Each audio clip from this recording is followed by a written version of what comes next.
መልካቾቻችን አሁን የደረሰን ዜና አለ። ህዝባዊ ወያኔ ሓርነት ትግራይ በአፋር ክልል በሚገኘውና ሐራ መሬት ላይ በሰፈረው የትግራይ ታጣቂዎች ቡድን ላይ ጥቃት መክፈቱ ተገለጸ። በርካታ ቀበሌዎችን መቆጣጠሩን የሚገልጹ መረጃዎች እየወጡ ነው። የአፋር ክልል መንግስት 6 ቀበሌዎች በህወሓት ታጣቂዎች በወረራ መያዛቸውን የሚገልጽ መረጃ ይፋ ማድረጉም ተመልክቷል። አቶ ጌታቸው ረዳ በግል የማህበራዊ መድረክ ገጻቸው ላይ የህወሓት ታጣቂዎች ጥቃት መክፈታቸውን በይፋ ገልጸዋል። የደረሱልን ጥሪ በሚመስል መልኩ ለአብይ አህመድ ሰራዊት እንደዚሁ ጥሪ ማድረጋቸውም ተመልክቷል። በአፋር ክልል ህወሓት ጥቃት ሰንዝሯል። የተለያዩ መረጃዎች እየወጡ ይገኛሉ። በአካባቢው የሚኖሩ የአፋር ተወላጆች ቀያቸውን ለቀው እየተሰደዱ እንዳለም ይነገራል። የዘውትር ተሳታፊያችን ማምሻውን የተሰበሰቡ መረጃዎችን ይዞ ሊያካፍለን መስመር ላይ ይገኛል። ምንድነው የተፈጠረው? ጦርነት ተጀመረ ወይስ ምንድነው ያለው? እውነት ነው መሳይ፣ አሁን ማምሻውን ነው ጦርነት የተጀመረው። ግን በጣም የሚያሳዝነው ነገር የአፋር ህዝብ ከዚህ በፊት የሐራ መሬት ላይ ሰፍሮ የነበረው በፌደራል መንግስቱና በነጌታቸው ረዳ የሚታገዘው የትግራይ የሰላም ኃይል የተባለው ኃይል በክልላችን ውስጥ እኛንን ተረማምዳችሁ በእኛ ክልል ላይ ስልጠና ወስዳችሁ ተደራጅታችሁ የትግራይን ህዝብ ወይንም ህወሓትን ልትወጉ አይገባም በማለት ተቃውሞ ሲያስነሱ ነበረ። ነገር ግን በፌደራሉ መንግስቱ ገዛ የሚደረግለት ኃይል ስለሆነ አቅሙ ከክልሉ መንግስት በላይ የፌደራል መንግስቱ እያገዘው ስለነበረ በዛ መሬት ላይ ተቀምጦ የትግራይ ኃይሎችና የትግራይን ህዝብ ለመውጋት እንቅስቃሴ እያደረገ የነበረውን ኃይል የህወሓት ኃይሎች ዛሬ ማምሻውን በ2 ሰዓት አካባቢ ጥቃት መሰንዘር ጀምረዋልኝ። እንግዲህ ሲፈራ የነበረው አሁን ዛሬ እውነቱ ሆኗል። ህወሓት በአፋር በኩል በ3 አቅጣጫ ወደ አፋር ክልል ዘልቆ ገብቶ ጦርነቱን ሙሉ በሙሉ ከፍቷል ማለት ይቻላል። በጣም ከፍተኛ ውጊያ እየተደረገ ነው። በተለይ መጋሌ ተብሎ በሚጠቀሱት የአፋር ግዛት አካባቢ በጣም በርካታ ሰራዊት የትግራይ የህወሓት ኃይል ገብቷል። እንግዲህ የትግራይ የሰላም ኃይሎች የሚባሉት በአብይ አህመድ የሚደገፉ ኃይሎች ነው በዋነኝነት ለማጥቃት እንቅስቃሴ እየተደረገ ያለው። አሁን በአጠቃላይ በአፋር ክልል ላይ ትግራይ የሰላም ኃይሎችና የህወሓት ኃይሎች የውክልና ጦርነት ነው እየተደረገ ያለው በዛ ክልል ላይ። የአፋር ክልል እንግዲህ ያው እንደተለመደው ከዚህ በፊትም ከፍተኛ ውጊያ ሲደረግ እንደተጎዳው ህዝብ ሳይለት ዓለም ሳይመለከትለት ማንንም ሳይጮህለት ከፍተኛ ጉዳት ሊያደርሱበት እንደሚችሉ ነው የሰማነው። ከዚህ በፊት እንግዲህ የብልጽግና ጄኔራሎች ከሰሞኑ በሚዲያ ወጣው ህወሓት ከስሩ ተነቅሎ ካልጠፋች ሀገር ሰላም አታገኝም፣ እኛ የወታደራዊ ጄኔራሎችን በእጃችን አስገብተን ሕክምና ልከን እያለ ኢታማጆር ሹሙ እየተናገረ በነበረበት ሰዓትና እነሱን ለማታለልና ወደ እነሱ ወገን ለመሳብ ከፍተኛ ጥረት ያደረጉ በነበረበት ሰዓት ከዚህ በፊትም የህወሓት ኃይሎችን የፌደራል መንግስቱ ፋኖን አብራችሁ ከወጋችሁ እናንተ ጋር ምንም አይነት ጥል የለንም፣ ህገ መንግስቱን እናንተም እኛም መጠበቅ አለብን የሚል የማታለያ ቃላቶችን ሰጠው። ህወሓቶች እንቢ በማለት ካሁን ድረስ በአቋማቸው ጸንተው አሁን ደግሞ እየጠነከረ የመጣውን በፌደራል መንግስቱ የሚታገዘውን ኃይል ለመምታት በመጋሌ ወደ ተባለው ግዛት ዘልቀው በመግባት ከፍተኛ ውጊያ እየተደረገና በርካታ አካባቢዎችን መቆጣጠራቸውን ነው መረጃዎች የሚያመላክቱት መሳይ። ማምሻውን የአፋር ክልል መንግስት መግለጫ አውጥቷል። በመግለጫውም በጉልበት 6 መንደሮችን ህወሓት ተቆጣጥሯል ሲል ነው የክልሉ መንግስት የወነጀለው። የአፋር ክልል መንግስት በዚሁ ባወጣው መግለጫ ህወሓት ቡድን ከድርጊቱ በአስቸኳይ ካልተቆጠበ ራሱን ከውጫዊ ጥቃት የመከላከል ኃላፊነቱን እንደሚወጣ ነው የአፋር ክልል መንግስት ያስታወቀው። ጌታቸው ረዳም ከደቂቃዎች በፊት እንደዚሁ በማህበራዊ ሚዲያ መድረኩ ላይ የገለጸው ነገር አለ። የህወሓት ጦር አፋር ድረስ ዘልቆ ጦርነት መክፈቱን በመግለጽ ዋና ተጠያቂዎቹ ፍሳ ማንጁስና ዮሐንስ ሜዲድ እንደሆኑ አመልክቷል። ህወሓት የፕሪቶሪያውን የሰላም ስምምነት በይፋ ጥሶ የአፋር ህዝብ ላይ ግልጽ ጦርነት ከፍቷል የሚል ነው። እስካሁን ከህወሓት በኩል የተሰጠ መግለጫ የለም። ታጣቂዎቹ ግን በአፋር ክልል ሐራ መሬት በሚታወቀውና በአብይ አህመድ የፖለቲካና የወታደራዊ ድጋፍ የሰለጠኑና የተወረወሩ ወደ ትግራይ ክልል በመግባት ህወሓት ላይ ጥቃት እንዲፈጽሙ የታቀዱ ኃይሎችን እየመሩ የሚገኙ እንደሆነ ይታወቃል።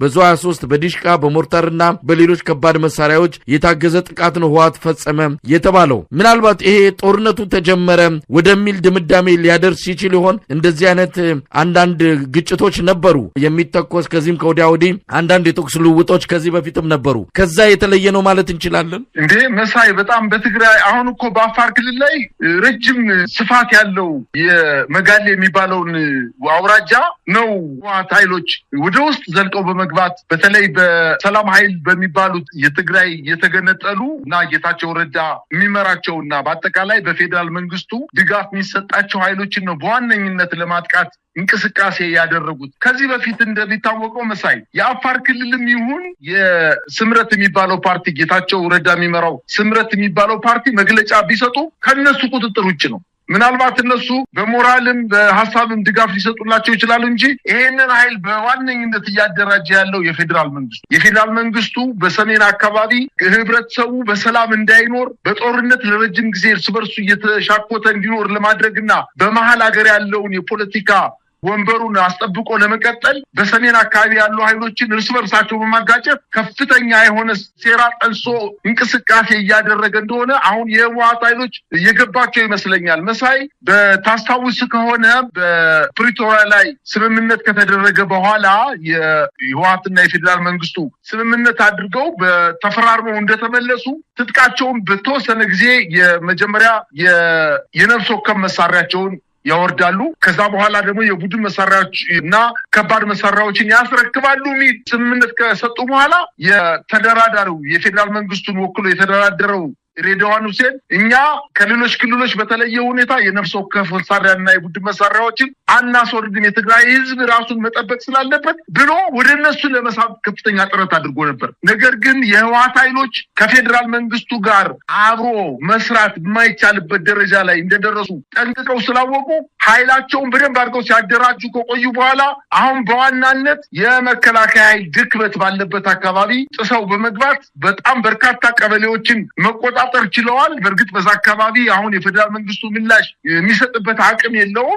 አካባቢውንም በዛ አካባቢ ያለ ኃይልም የለውም። ነገር ግን የሰላም ኃይል የሚባሉትን አፋር ክልል ላይ ሂደው ራሳቸውን እያደራጁ የነበሩት የትግራይ የሰላም ኃይል የሚባሉት አራ መሬት ላይ ሰፍረን ከዛ በኋላ ህወሓት እናጠፋለን ብለው ከፍተኛ በጀት ተመድቦላቸው የጡት ልጅ በመሆን እንቅስቃሴ ሲያደርጉ የነበሩ ኃይሎችን እየመቷቸው ነው የሚገኙት። ከባድ የሆነ ውጊያ እየተደረገ ነው። ይሄ በእውነት ለመናገር ከአፋር ክልላዊ መንግስትን በላይ ከስምረትን በላይ አሁን የውክልና ጦርነቱ በህወሓት ኃይሎችና በፌዴራል መንግስቱ ምናልባት በሚቀጥሉት ቀናቶች ውስጥ ተስፋፍቶ ሊቀጥል እንደሚችል ነው መረጃዎች የሚያመላክቱት። መሳይ ሰሞኑን የአብይ አህመድ ጀነራሎች ዳርዳር እያሉ እንዳለ ጦርነት ሊጀመር እንደሚችል በሚያስተላልፏቸው መልእክቶች፣ በዛቻዎቻቸው፣ በተለያዩ እንቅስቃሴዎቻቸው ጦርነት በዛ አካባቢ ሊኖር እንደሚችል በተለይ ከትግራይ ኃይሎች ጋር እንደሚኖር ተገልጿል። ህወሓትም ይህንን አስመልክቶ የፌዴራል መንግስቱ ዝግጅት እያደረገ እንደሆነ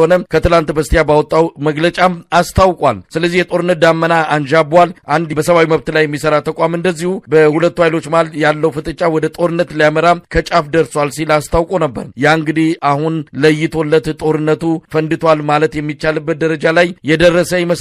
አንዳች ለውጥ ካልመጣ ዓለም አቀፍ ተቋማት፣ ዓለም አቀፍ ተጽዕኖ የሚፈጥሩ መንግስታት ጣልቃ ካልገቡ በስተቀረም በሁለቱ ኃይሎች መሃል ጦርነት መጀመሩን የሚያሳይ ፍንጮች እየታዩ ነው። የፌዴራል መንግስቱ በቀጥታ ዘው ብሎ ሊገባበት እንደሚችል ምንም ጥርጥር የለውም። ይህን ተከትሎ ሌሎች አካላትም እንደዚሁ በጦርነቱ ላይ እጃቸውን አስገብተው አጠቃላይ ቀጠናዊ ቀውስ ሊፈጠር እንደሚችል ነው የሚጠበቀው። ለማንኛውም አንከር ሚዲያ ሁኔታውን እየተከታተለ ነው። ከህወሓት በኩል እስካሁን መግለጫ አልተሰጠም። ከፌዴራል መንግስቱም እንደዚሁ ስለ ጉዳዩ የተባለ ነገር የለም። በአቶ ጌታቸው ረዳና በአፋር ክልል መንግስት በኩል የወጡ መረጃዎችን መነሻ በማድረግ እንደዚሁም በአንዳንድ የመረጃ ምንጮች ያገኘናቸውን ነገሮች ነው እዚህ ላይ ያካፈልን ያለ ነው። ነገሮች ሊለዋወጡ ይችላሉ። ምናልባት በአጭሩ የሚቋጭም አይመስልም። ወደ አጠቃላይ ጦርነት ሊስፋፋ እንደሚችል ይጠበቃል። እንግዲህ ነገሮችን በጥንቃቄ መመልከት የሚገባ እንደሆነ ነው እንግዲህ በተለያዩ ወገኖች አስተያየቶች እየተሰጡ ያሉት። እንግዲህ ሁኔታውን እንከታተላለን።